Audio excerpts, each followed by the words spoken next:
esto y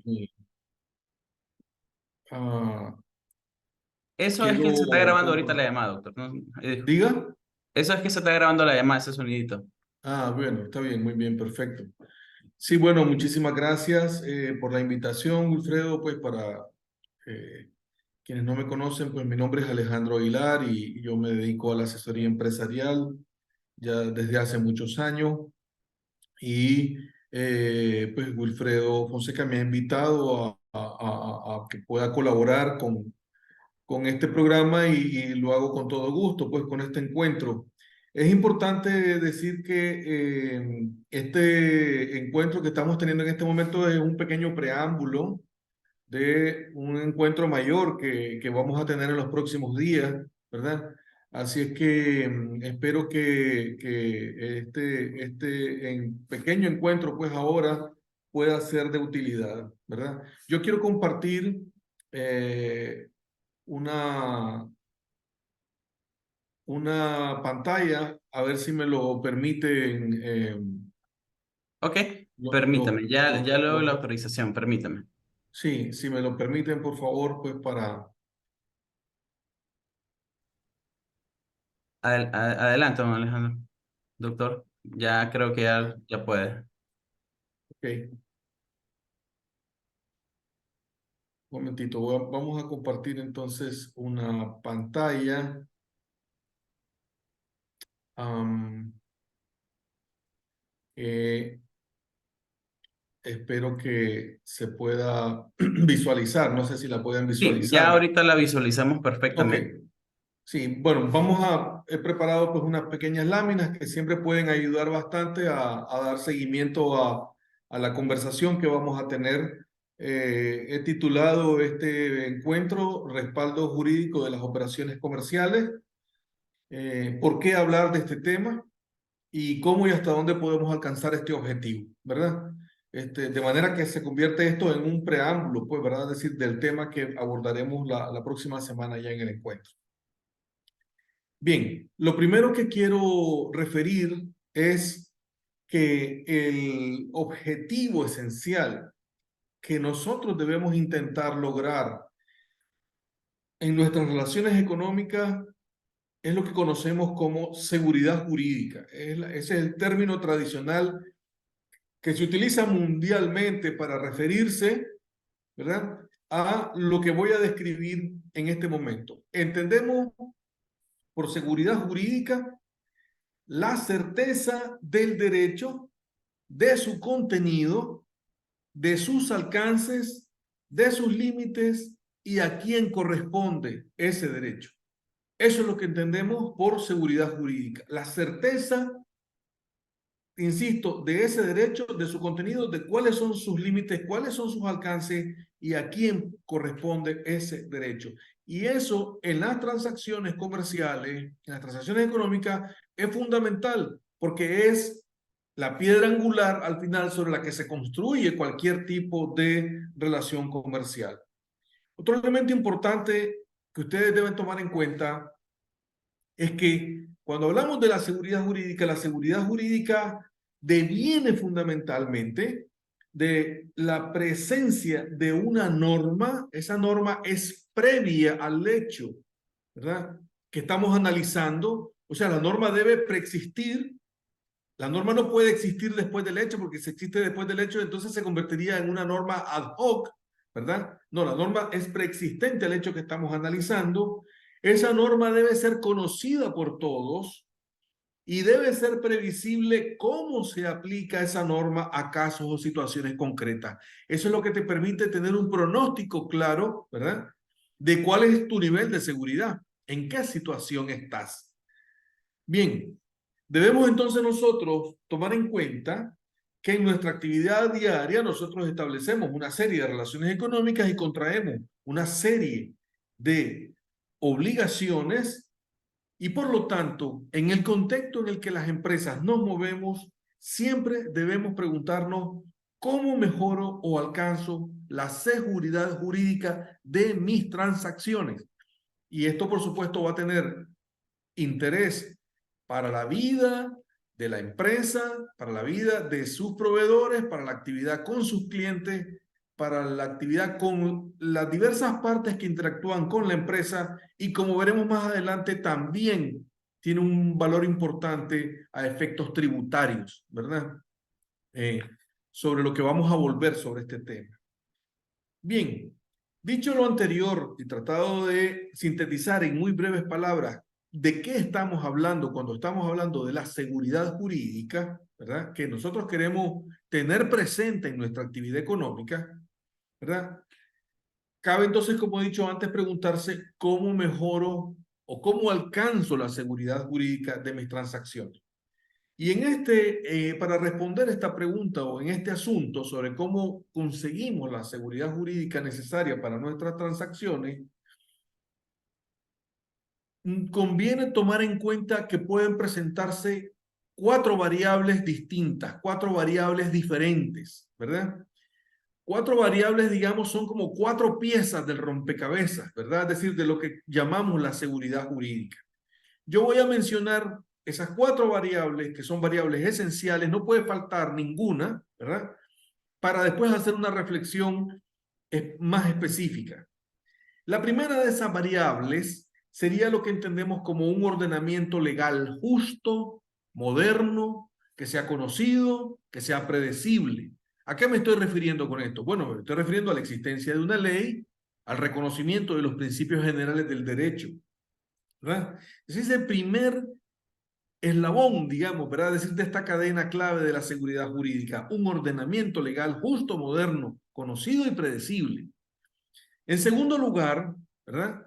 Debemos considerar como otro eslabón importante o como otra variable relevante un entorno jurídico institucional adecuado.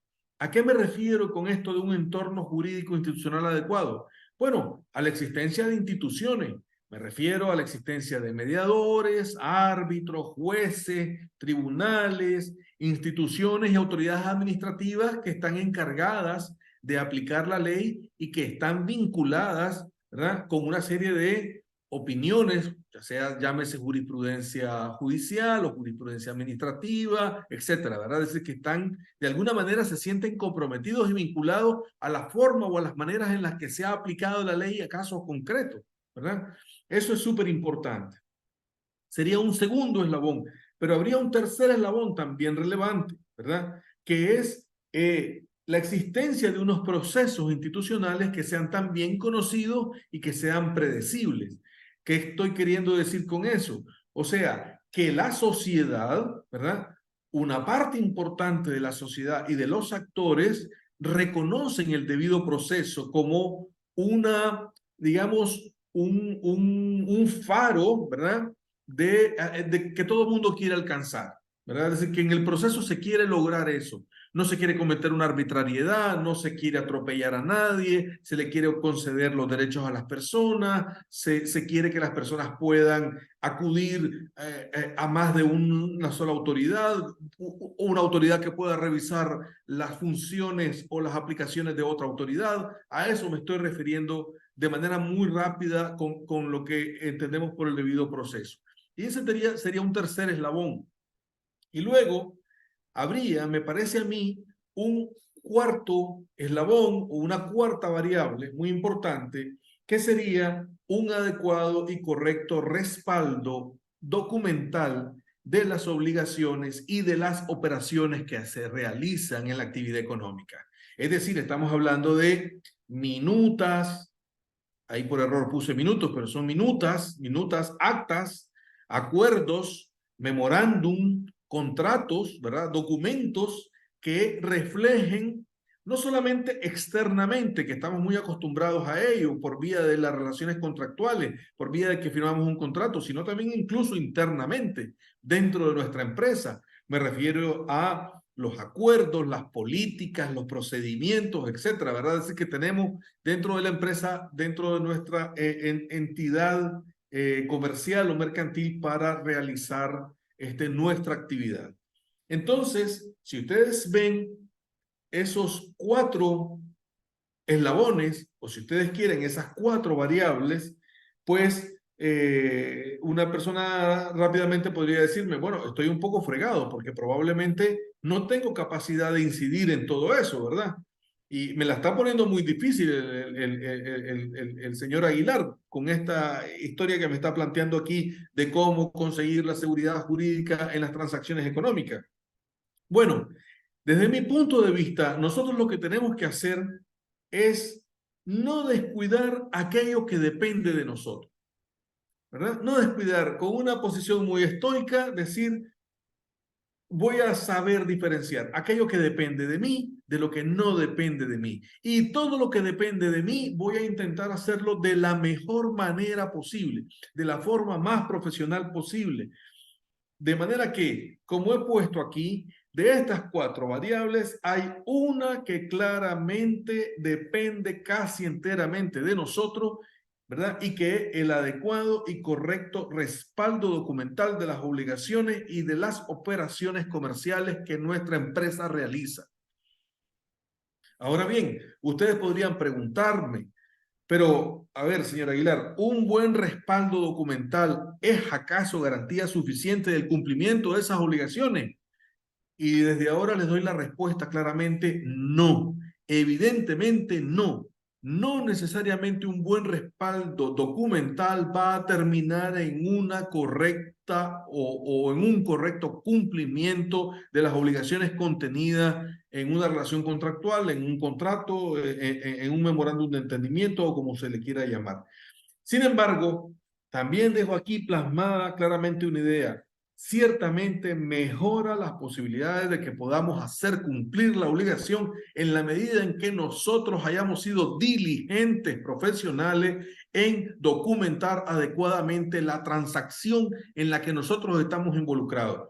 ¿Por qué? Porque hay muchas personas que nos involucramos en muchas transacciones sobre las que no tenemos ni idea, no preguntamos, no nos informamos o simplemente aceptamos lo que ha dicho un jefe o alguien dentro de una empresa, pero esa persona igual suma un poquito de desconocimiento y al final lo que hacemos es una sumatoria de desconocimiento sobre cuál es la mejor manera de documentarlo y no terminamos de consolidar una correcta documentación de la operación o de la transacción que estamos realizando. Y en algunos casos, las transacciones pueden ser muy sencillas y basta con una factura, pero en otros casos las transacciones pueden ser complejas. Pensemos, por ejemplo, en transacciones complejas, lo que sería a lo mejor en un contrato de distribución, un contrato de suministro, un contrato de franquicia, lo que podría ser, por ejemplo, la apertura de una línea de crédito en cuenta corriente a un cliente o a varios clientes o el manejo de una cartera de créditos, ¿verdad? Es decir, dentro de una entidad, el establecimiento de políticas o incentivos, por ejemplo, dentro de la empresa para el personal, etcétera. O sea, podemos encontrar una gran cantidad de temas que realmente pues se vuelven complejos. Un simple incentivo, ¿verdad? Para el personal de una empresa, procesos de mecanismos de compensación, ya se vuelven un asunto complejo que hay que debatir, analizar, porque no solamente tienen que ser sostenibles, sino que tienen que estar correctamente documentados, ¿verdad? Dentro de la empresa. Bueno, pues bien, dicho lo anterior, entonces debemos además considerar otra cosa que es muy importante, que el propósito de que nosotros hagamos una correcta documentación debe estar dirigido siempre a colocar a nuestra empresa en la mejor situación posible.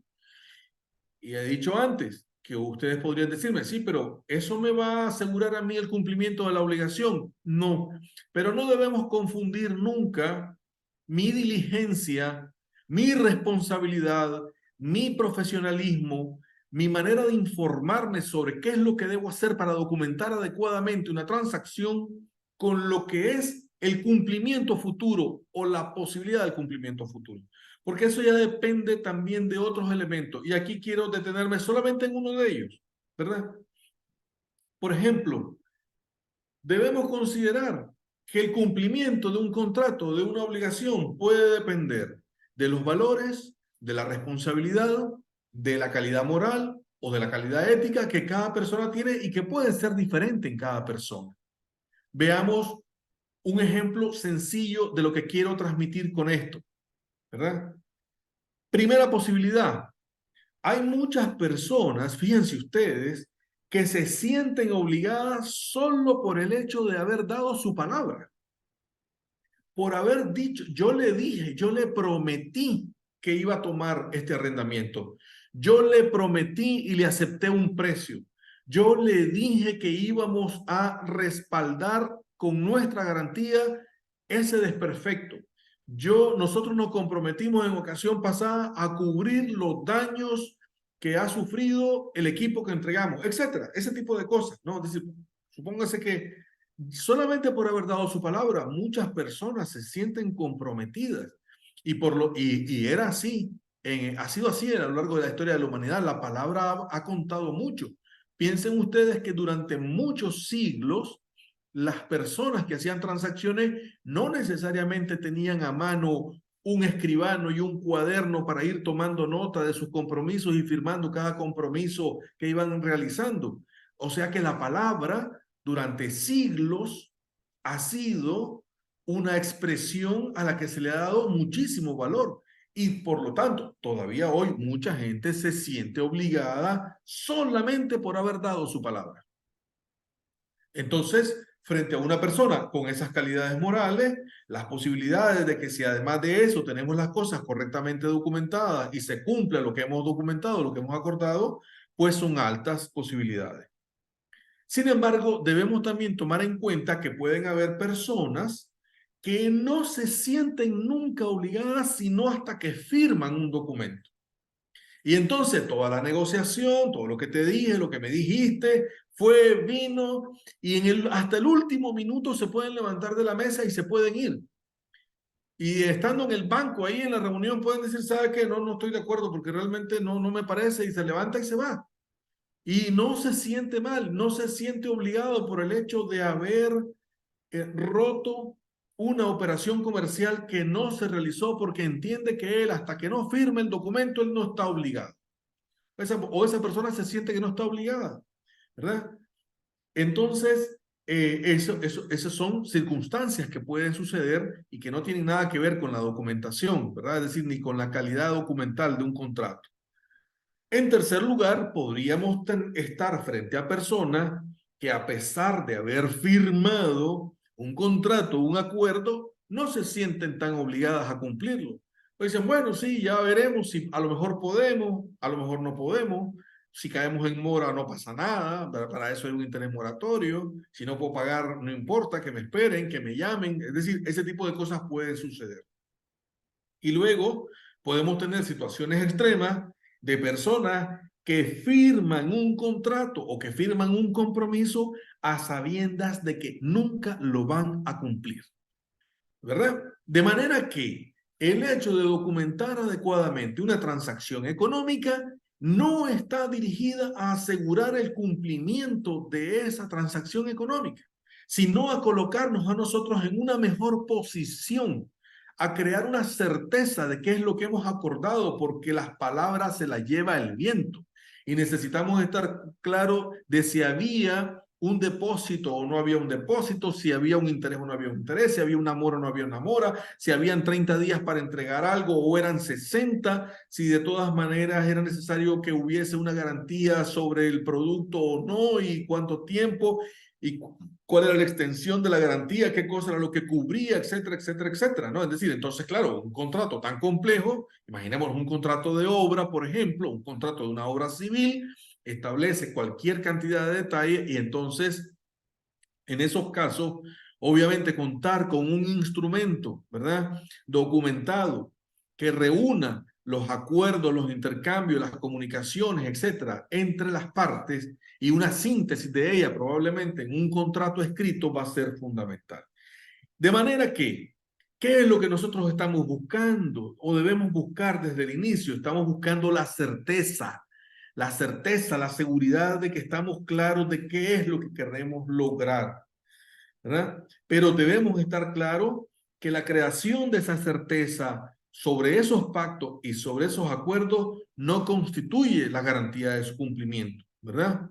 Porque eso ya tiene que ver con los otros aspectos que hemos hablado antes de la calidad de nuestra contraparte y de una serie de factores, porque también una contraparte podría querer cumplir, pero no poder. Alguien que cae, por ejemplo, en una situación de insolvencia, alguien, por ejemplo, que termina siendo afectado por un evento de la naturaleza. Nosotros vivimos en un país que es sísmico, que hay ciclones, que hay huracanes, que a veces llueve demasiado y a veces no llueve nada. ¿Y qué les voy a contar? Pues para decir la cantidad de circunstancias que ustedes comprenden perfectamente de lo volcánico, lo incendiario, lo complicado que es, digamos, vivir en el trópico, ¿verdad?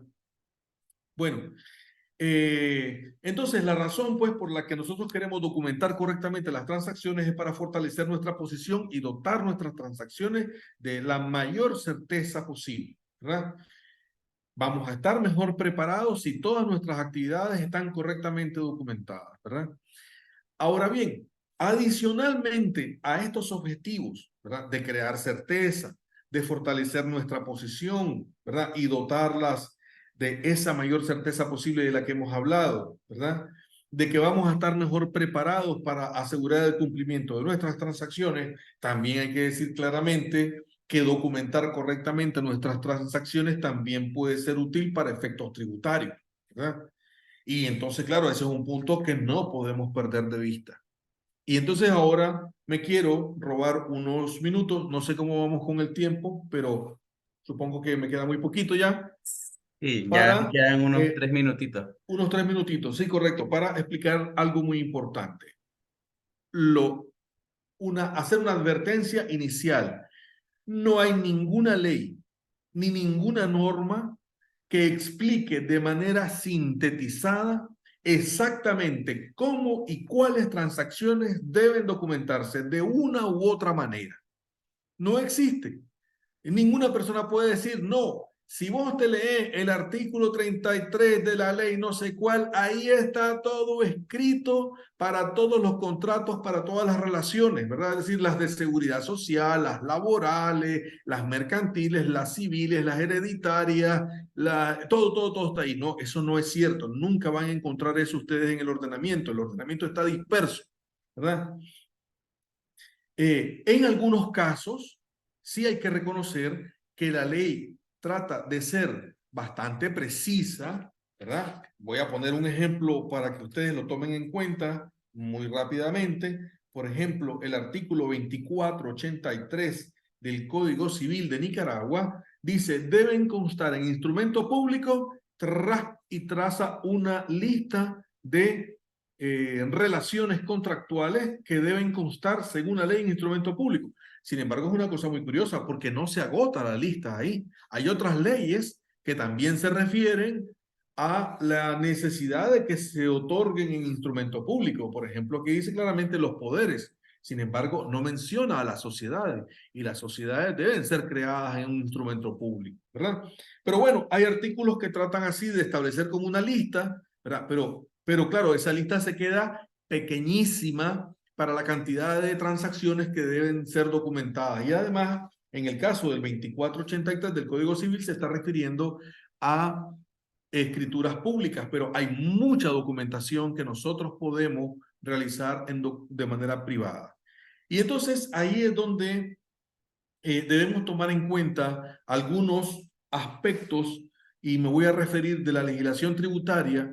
Me voy a referir en particular a 4 artículos que quiero recordar y que tengamos presente para que nos analicemos ya no hoy, pero sí el día que vayamos, ¿verdad? Es decir, al encuentro, para los que quieran ir, es el artículo 39 de la Ley de Concertación Tributaria, el artículo 72 de la Ley de Concertación Tributaria, el 102 y 103 del Código Tributario. Esos 4 artículos es importante tomar en cuenta que todos están referidos a aspectos documentales de nuestras transacciones y voy a hacer un brevísimo recuento de en qué sentido. El artículo 39, por ejemplo, dice claramente que los costos y gastos deducibles son aquellos causados, generados, necesarios y normales para producir renta gravable. Y ahí podemos discutir muchísimo cuándo sirve para producir renta gravable y cuándo no, ¿verdad? Pero no podemos olvidar que también dice y para conservar su existencia y mantenimiento, ¿verdad? Esto es sumamente importante porque la ley no está limitada a la generación de renta gravable, sino también a conservar la existencia, ¿verdad?, de el patrimonio capaz de generar renta gravable, de la organización capaz de generar renta gravable, de las capacidades para generar esa renta gravable, de la existencia y de su mantenimiento, ¿verdad? Y por lo tanto, pues entonces, sobre esto cabría discutir mucho. Dice que siempre que dichos costos y gastos estén registrados y respaldados por sus comprobantes correspondientes. Claro, aquí entramos entonces en la otra discusión que vamos a entrar, de que cuando yo tengo un respaldo correspondiente o un respaldo que consideremos suficiente, ¿verdad? En cuanto el numeral 1 habla sobre proporcionar estados financieros, anexos, declaraciones y otros documentos de aplicación fiscal, ¿verdad? Volvemos a la importancia de los documentos ahí que tengamos. El numeral 4, presentar cuando la administración tributaria lo requiera toda la documentación de soporte de cualquier tipo de crédito fiscal. Volvemos al mismo punto. Y en el artículo 102 del Código Tributario, que es donde se habla de deberes generales y obligaciones de los contribuyentes, vamos a ver que en el numeral tercero, por ejemplo, se establece claramente que es una obligación llevar los registros contables adecuados a fin de sustentar los datos contenidos en sus declaraciones, ¿verdad? Por lo tanto, esto me obliga a mí a llevar un determinado tipo de documentación de soporte, ¿verdad? Que ya discutiremos cuándo es suficiente y cuándo no, por lo menos a los efectos de nuestra interpretación de la legislación. Habla de el numeral 5 de suministrar la información requerida por la administración.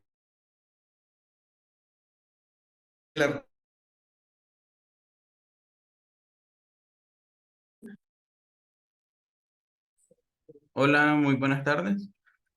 ¿Verdad? Que Ok. se vinculen con los tributos, de conservar en buen estado los registros y la documentación de interés tributario, de emitir facturas y comprobantes en la forma y contenido que exigen las leyes y demás disposiciones, de obtener autorización para realizar actos de acción, proporcionar estados fiscales. Y finalmente, en el artículo 103, a partir del numeral 9, que se dice claramente, firmar declaraciones y otros documentos de contenido y aplicación fiscal, ¿verdad? Y en el numeral 13, muy importante, la indicación que se hace a soportar sus gastos con documentos legales que cumplan con los requisitos señalados en la ley de la materia. Entonces, ¿qué es lo que tenemos? Tenemos una legislación que en 4 artículos claramente nos está marcando la importancia de conservar, tener la documentación más correcta y más adecuada posible de nuestras transacciones. Por el otro lado, una legislación dispersa que no es concluyente sobre cómo y cuáles transacciones deben de ser documentadas y de qué manera, ¿verdad? Y por lo tanto, entonces nosotros tenemos que integrar el conocimiento de los principios generales del derecho, lo que establece la legislación, ¿verdad? Lo que corresponde a las propias políticas que se espera que existan dentro de una organización empresarial y cómo deben documentarse, las que espera la legislación de materia de seguridad social o en materia laboral, por ejemplo, también, o de seguridad e higiene ocupacional. Y sobre esos temas entonces queremos hablar la próxima semana cuando nos encontremos, ¿verdad? Para tratar, como he dicho antes, de alcanzar la mayor seguridad jurídica y certeza de la documentación que tenemos a los efectos de respaldar nuestras transacciones económicas. Y con esto, bueno, termino y te agradezco mucho, ¿verdad? Es decir, pues que me hayan aguantado más del tiempo que tenía previsto y desearles pues que descansen y felicitarles por la valentía de tomarse esta hora de la noche para tener este breve encuentro. Así que un fuerte abrazo para todos y muchísimas gracias por la invitación. Gracias, doctor. De hecho, la mayoría que estamos acá somos contadores y este tema de cómo vamos a soportar bien nuestras transacciones para que tenemos como el miedo de que la administración tributaria me lo cuestione y usted explicándolo en el cuarto eslabón, es, tenemos que hacer todo lo necesario que esté a nuestra, que nosotros podamos hacerlo para la administración tributaria ocupa una palabra que se llama, que es muy popular dentro de su recurso, que es la trazabilidad. Entonces, ellos ocupan de decir, por ejemplo, en un proceso productivo, compraste la materia prima, cómo se convirtió esa materia prima en inventario y el inventario cómo se convirtió en costo de venta. Entonces ellos exigen bastante al momento que solicitan documentación que haya esa línea, que ellos pueden identificar a través de documentos y ellas puedan verificar que en realidad esa compra se convirtió en costo de venta y todo coincide con principalmente con el cuarto eslabón que te voy explicando. Pero bien, esto es un preámbulo, todavía hay muchos más que explicar y esto va a ser para la próxima semana, el 26 de octubre. Muchísimas gracias a usted por el tiempo, por dedicarnos este tiempito y explicarnos y ahorita estamos, y todavía falta más, entonces vamos a estar más emocionados para el día del evento. Muchísimas gracias, doctor, un gusto. Bueno, un saludo, un abrazo a todos y que tengan una buena cena y un Bye. buen descanso.